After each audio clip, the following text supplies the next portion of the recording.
Guys, do you ever act more working class around builders? I do. I can be walking around leafy Hampstead, right? Book of poems, right? Scarf, right? Just humming Brahms, right? And if some scaffolders go, Ricky, I go, all right, you can't say doing, boys. And I don't know why I try and impress them. I've always been fascinated with human behaviour, right? But as I said at the beginning, we're the only species that allows the universe to understand itself. But we see all nature through our eyes, so it all comes back to us. Why are we here? What makes us? Is it our genetics or the environment? The old nature versus nurture argument. The psychologist Piaget was once asked, what's more important for the intellect of a person, nature or nurture? And he famously replied, what's more important for the area of a field, length or width? All right, mate, if you don't know the answer, just fucking... But psychology, psychiatry, neuroscience, it's still in its infancy. And we still know so little about the brain. And 150 years ago, we knew nothing. It was all guesswork, right? And everything was just mental. If you weren't a white, sort of heterosexual, married Christian man, right? If you deviated too far, mental. They just went mental, like that. Like homosexuality, mental illness, you were put in an asylum for life, or worse, tortured.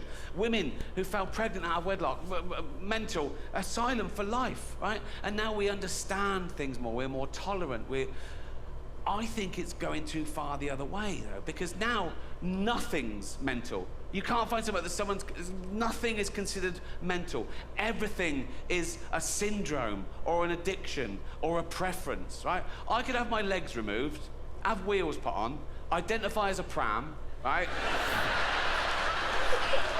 And if you say I'm mental, you're a bigger, right? Now, that's a bit hack, that joke now, isn't it? Oh, identify as a thing then, right? It's a bit old-fashioned, right? But I'm going to leave it in to annoy people, right?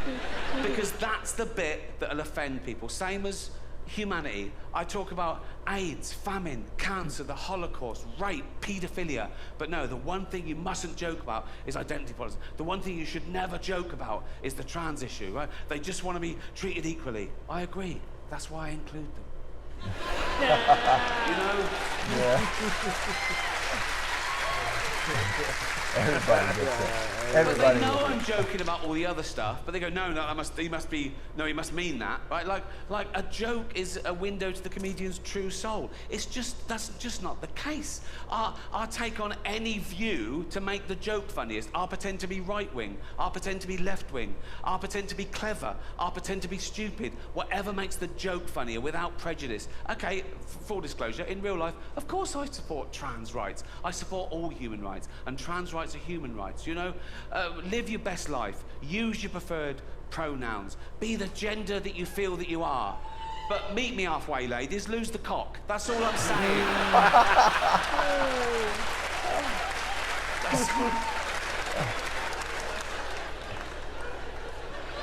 And it's mad to think joking about something means you're anti it. Like, I made a joke about self-ID. In fact, I wish self-ID had been around when I was a kid. I'd have used it to get shit. I'd have gone to my mum, Mum, I'm trans. She'd have gone, what?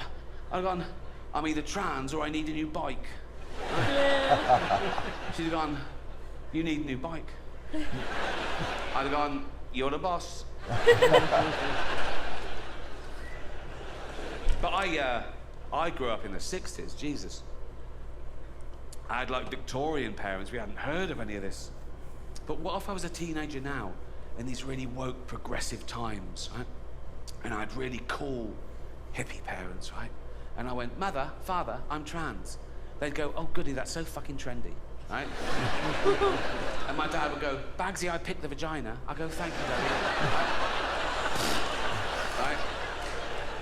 Then there'd be like a montage, right? And I'd go to hospital, I'd have all the electrolysis, I'd grow my hair, right? I'd have a big fanny, I think. No, if someone else is paying, I'll have the big one, you know what I mean? Like, Dad trying to buy me a minge, fuck you, Dad, right?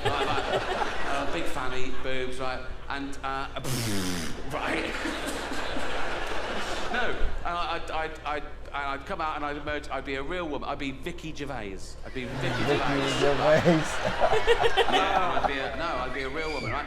And you can't change your sexuality, so I find women attractive. So I'd be a lesbian. I'd be a little lesbian fella called Vicky Gervais, right?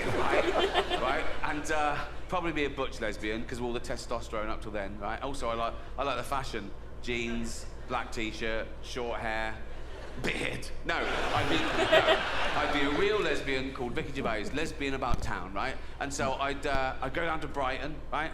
And I'd go into a lesbian bar, right? And I'd go, hi, pool table, winner stays on. I'll be there all fucking night.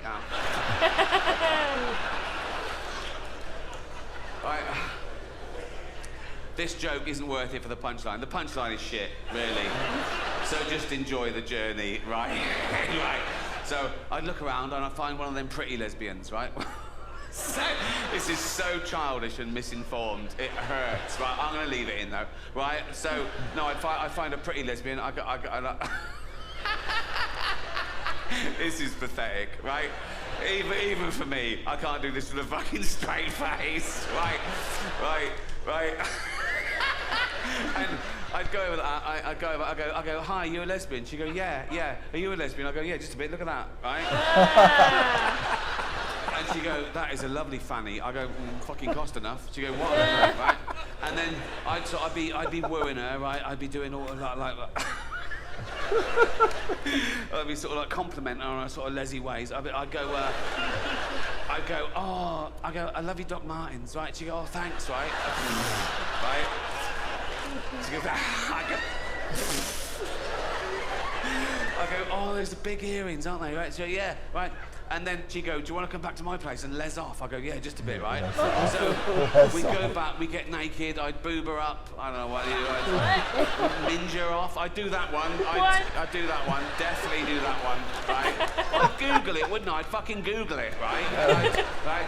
And then she'd go, oh, do you want to wear a strap-on dildo and give me a good seeing to? I go, yeah, right. So I put a strap-on on, I put the big dildo there on my new fanny like that, and tie it at the back, and that's when I'd kick myself. I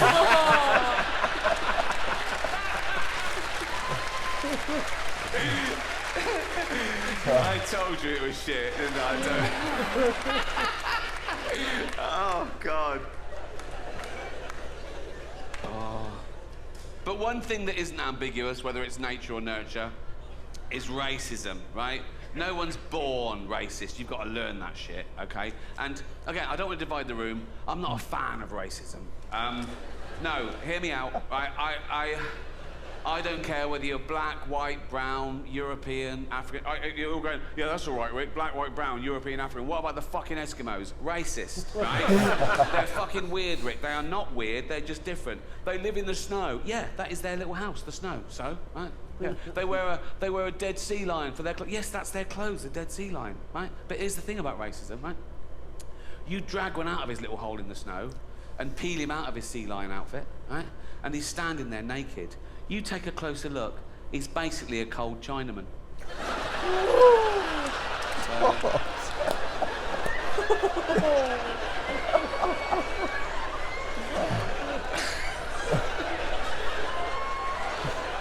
I know you can't say Chinaman anymore, right? I can't believe you ever could, because that is the laziest labelling of a demographic I've ever heard, right? So the first one lands on our shores, and we gather around going, what the fuck, where are you from, right? And he goes, China. And we go, oh, you're a Chinaman. And he goes, I'm a what? You're a Chinaman. A Chinaman? Yeah. What's my wife?